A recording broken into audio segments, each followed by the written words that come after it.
morning sa tanan. So karon pagtagan no nag-travel tagikan sa Balay. And then pagawas sa sa may diversion road. Kaya nata importante nga task no or puntagan no. Cleaning time ta no nga episode na to. So from house no and then pagawas na ta no dari sa may diversion road. So na yung diversion road. Wato ta sa may Bria no? Bria sa may Bakong no sa may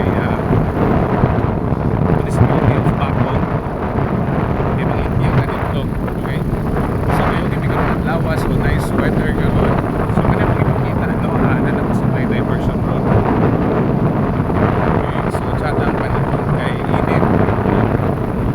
So pag maglakaw na no importante magiging kana init ang panahon para at least dire-diretso.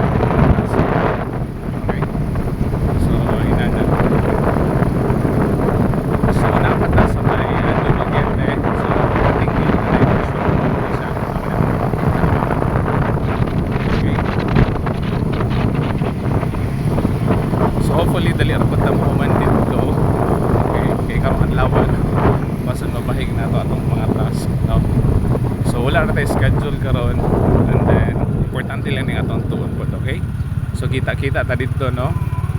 Okay, on ya after. Bye bye and God bless.